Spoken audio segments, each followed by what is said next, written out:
Welcome all gamers to another CMEBG video. You are here with your channel host Chris, and today I'm doing something special for you guys. I am bringing you the first video of three reviewing the SBG magazines made by GBHL host Damien O'Byrne and Tom Harrison.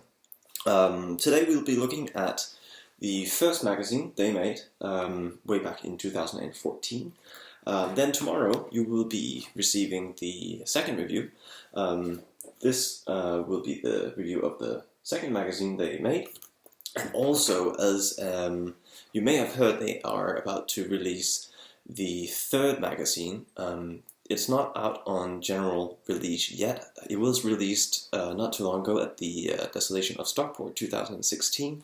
However, I have been fortunate enough to receive a copy before general release, so I can also review their third magazine for you guys. So this will come out, the review of this magazine will come out the day after tomorrow. The review of this magazine you can see tomorrow, but today we are reviewing this book, this one right here, which is the first issue. Now, before we start the actual review, I think it is fair to put things into a perspective.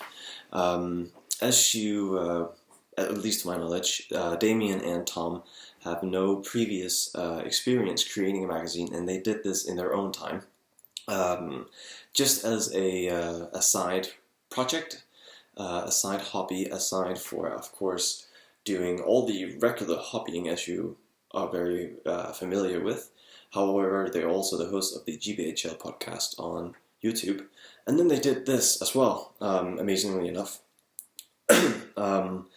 And I think it's worth considering that it was the first time they ever did this, and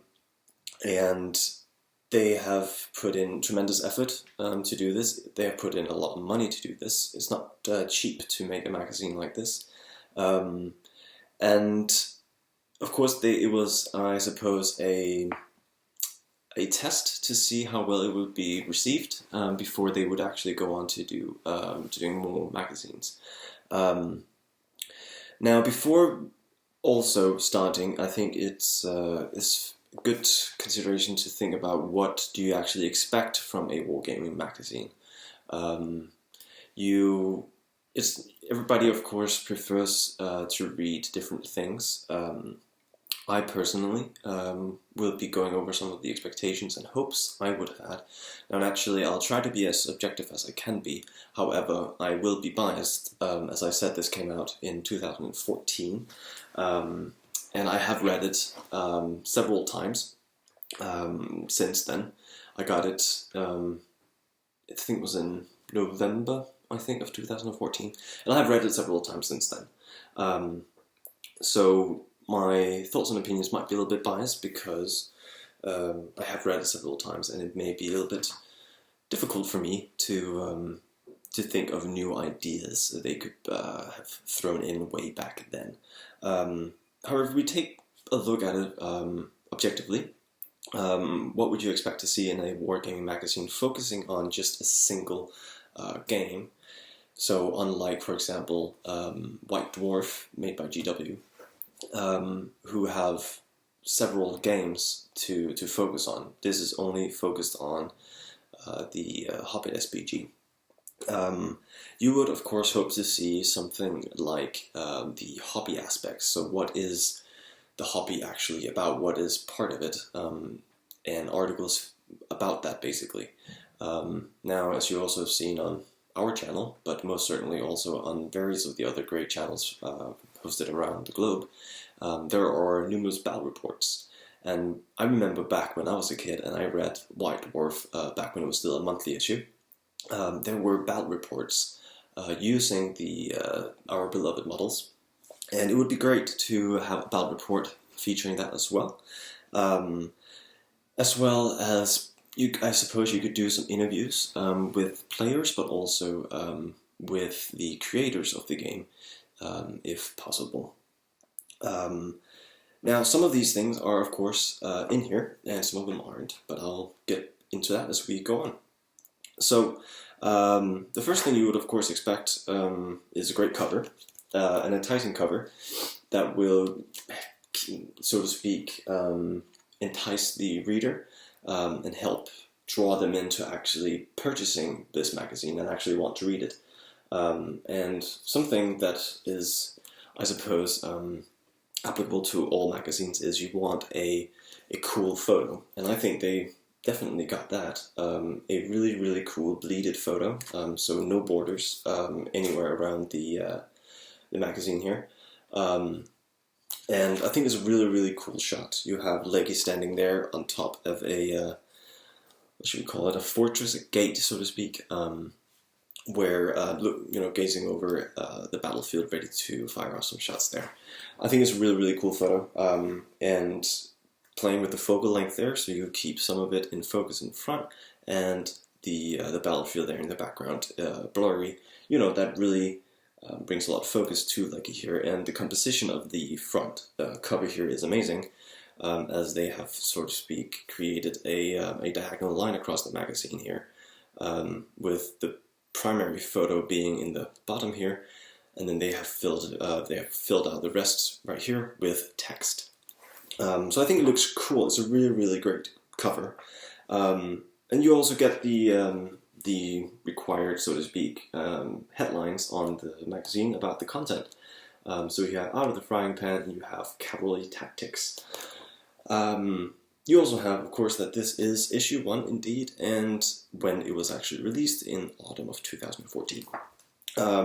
Open it up, and you get, of course, you get an editorial where Damien and Tom have written their thoughts and opinions about creating this magazine, which is really interesting to read, actually, to kind of get a look into what it was like creating the magazine and why they did it, and so on and so forth. Then you have a table of contents, naturally, so with the appropriate page numbers. So, if we go into it, the first thing they have is a hobby blog, where they have, of course, Damien and Tom are writing what they have been up to, I suppose, around the time of creating this magazine or shortly before release. And they have invited in some other contributors to write what they have been doing lately. Then we have a painting masterclass about how to paint, of all things, white horses. Every hobbyist knows that this is an absolute pain to actually paint white horses. So I think it's a really, really great idea to have that, and I will try to keep things a little bit secret so you can actually consider whether you should go out and buy the magazine yourself. But the ultimate result is absolutely magnificent and brilliant, and is gorgeous. So you can see right there, hopefully, that is the end result of the painting masterclass tutorial. So if you follow this tutorial and use the paints that they also put in, also written there, which paints you require to accomplish that result, you should be able to get that through a 19-step guide, which is very, very clearly described how to actually acquire that goal. And this article was also written by Shadow and Flame, Kev Lawrence and Dave Fredericks, and is absolutely great. I have yet to try it out myself, unfortunately, as I don't have all the paints that they suggest you use, but it is definitely something I will be doing at some point. Next article is what's called Tom's Top 10, where the creator of the magazine, Tom Harrison, describes, in this issue, some undercosted warriors, and he's come up with a mathematical formula in order to figure out which warriors are undercosted within the game. And he describes very clearly and very thoroughly how he developed this formula, and what each, I suppose, aspect of a stat line is pointed in order to calculate everything. And he comes into a conclusion of the top 10 should we say, models that are basically too cheap, according to the purpose within the game. It is great for list building if you are interested in optimizing your list to make it as effective as possible, especially considering tournament game. If you're doing friendly matches, of course, you might not be too interested in actually optimizing your list too much. You're more interested in the fluff. But I think it is great to have an article about this, especially for new players where they may not know exactly which models would be the best to take within a list. So this is definitely a very, very helpful guide to them, or for them. Then we go on to what is, without a doubt, my favorite piece of this entire magazine, written by Damien. It's called The Doctor's Corner. The Doctor's Corner, or the Doctor, is a, so to speak, link over to Damien's nickname on various online forums, where he called himself Dr. Grant, a character from the Jurassic Park movies. And he, in this article, describes how his experience with wargaming has been throughout his life, from the early days of his childhood, where he was, so to speak, teased, I think, for being a wargamer, to into adulthood, where it has become more accepted, and all his pains and gains throughout that journey. It is really well written, and I love how it is a very, very personal story. And it's truly just a great read, especially because it's also very relatable for me personally. I can definitely recognize several of the points and aspects of the article there that I have experienced in my life as well. Next up, we have some Tactica, written by the other GBHL podcast hosts, Jamie and James, where they go over Cavalry Tactics. James have written a brilliant piece on how to properly use cavalry in a game, as he is famous for using the all-mounted Rohan. And Jamie, being, at least back then, his main opponent, has of course had to deal with his all-mounted Rohan several times. So naturally, Jamie has written a piece on how to best counter cavalry within a game. And I remember back in 2014, when I first got this magazine, this article inspired me to use the all-mounted Rohan as well, which you have seen in some of the battle reports on the channel. And I'm definitely employing the tactics that James has described in this article. And also, I'm reading Jamie's, so to speak, counterpart to it has also made me aware of what not to do when actually fielding the list. Definitely worth a read. And they also put in here which models are basically the best cavalry in the entire game, at least at the time of writing, of course. So definitely a great read, and probably my second favorite piece in this entire magazine. Then we go into a scenario called Out of the Frying Pan, where they recreate the scenario known from the Hobbit Unexpected Journey book, main core rulebook, so to speak, for the game. And they have created a very nice piece here, a map of where you can see the entire overview of the game. So you can follow along and see what the game would look like at the time of deployment. And then they go straight into a really great battle report, where the game is played out by James, the previous Wednesday host, and Kieran Street, a also quite well-known player over in the UK, who's also been featured on the GBHL podcast YouTube channel several times. And they are playing the Forces of Good against Tom, who are playing the forces of evil in this battle report, where you have a Thorin's company trying to run from the Asok and his fellow hunters, and trying to escape up in the trees, as you see in the climax of the first Hobbit film. And as for the battle report, it is very, very, very well written. I must say, I love how the so to speak wording and writing is so concise, and that you understand everything that's happening, and you don't have a lot of filler. Basically, you get a funny comment here and there from the editor of or writer of the article, who I believe is Damien.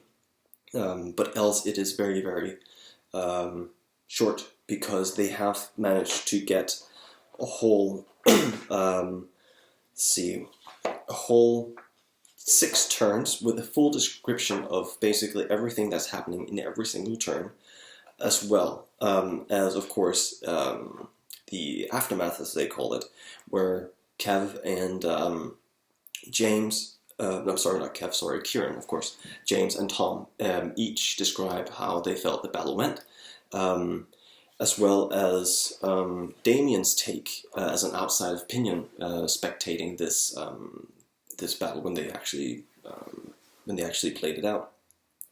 And it's really a great read. There's a lot about the tactics within the game, what went well, what didn't go well, just like you would see in a YouTube battle report. Basically take that and put it into paper, and they've done a brilliant job in doing that. Exactly like I remember reading them back in the old monthly White Dwarfs when I was a kid. Something I have noted down is the explanations of what a role potentially could mean within the game for each individual team really helps bring the entire game to life, as you understand why each role is so vital for that particular turn and what the potential outcomes could be. It really is amazing. The only thing, objectively, that I felt could be a little bit difficult to see sometimes, or at least follow, is exactly the positions on the board that the models have at any given time. They do have some great photos in here throughout the entire game. I will not show them to you because they might be a little bit of a spoiler. But perhaps a photo here and there could be replaced by a graphic similar to the base layout when they actually describe this one here. So have something similar to this within the battle report to show where the models are placed and how close each of the models are to their objectives. Aside from that, it is really a really great battle report. It was a lot of fun to read, and yeah, I'm really lost for words. I think they did an amazing job on everything. Lastly, within the magazine, we have the GBHL event diary, along with the some tournament reviews. We have one from Mansfield here, one called The Best Event Ever. We have the Shadow and Sorcery, which also was the last tournament of the 2013 Great British Hobbit League. And being a foreigner and not being able to participate in these tournaments, and having yet to participate in the first my first tournament since I was 12, it is a really great read to understand how it all came to be. It's great that you actually get numbers on how many attendances were actually at each tournament, because being personally trying to start this community over here in Denmark, it's so to speak comforting to see that, while the Great British Hobbit League now is quite big, at least for the independent scene. It started small as well. And in the 2013 league, the greatest number of players at an independent tournament, just a single tournament, was 32. I think that is really, really comforting, and it's great to see how they will describe how every single tournament went. The only problem I really see with the tournament reviews is it locks the magazine down to so to speak, being dated.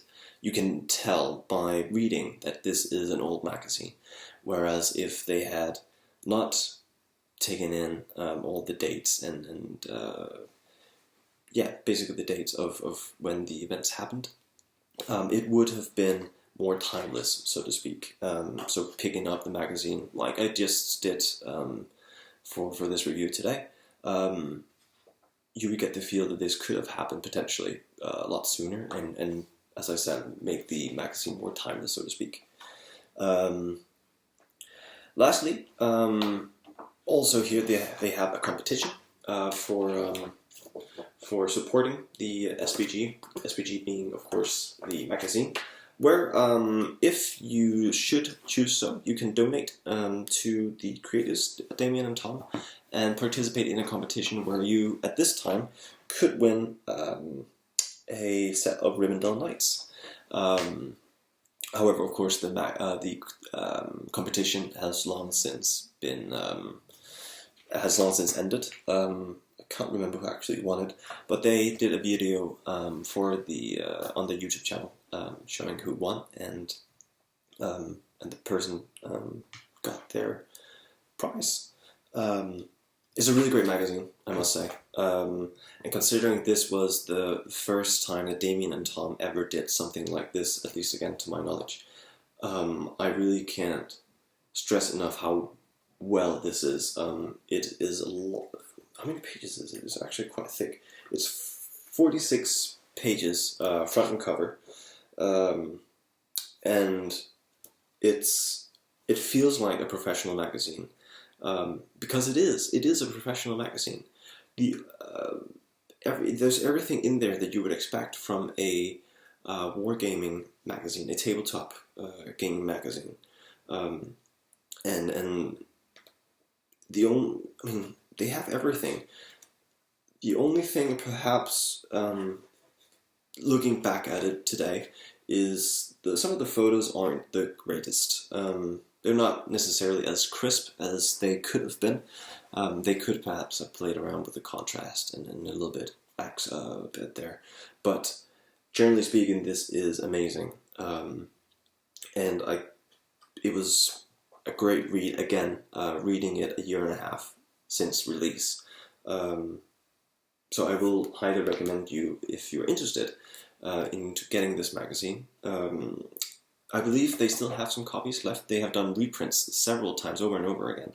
And I think if you contact Damien and Tom at this email address, it'll be coming up right here, sbgmagazine@gmail.com. If you email them there, I'm sure they can help you out with acquiring a magazine.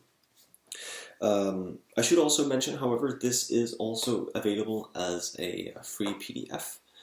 They do that for every single magazine. But I think it is definitely worth paying the £10 that it costs if you're in the UK. I believe it is 13 if you're within Europe, and if it is 15 if you're outside Europe, which would eventually basically mean the rest of the world. And the reason for the increase in price, depending on your location, is of course postage. It is more expensive to ship out outside of UK than it is to within UK. So I think that will basically be it. Again, if you want the magazine, contact sbgmagazine@gmail.com. Also, they can also help you finding the link where you can download this for free. But again, go get the magazine, support them instead of just going the cheap way, so to speak, and getting the PDF. Besides, there's nothing like holding a glossy, professionally made magazine. It is much more enjoyable, I think, than reading it on something like a tab, like an iPad. So go get the magazine. I sincerely advise you to do that. I think that will be all for this review. Be sure to come back tomorrow when I will be reviewing this bad boy, issue number 2. And I will basically be doing what I did today. So, as always, without further ado, don't forget to comment, like, share, and subscribe. Support your hobby, and happy strategy battle gaming.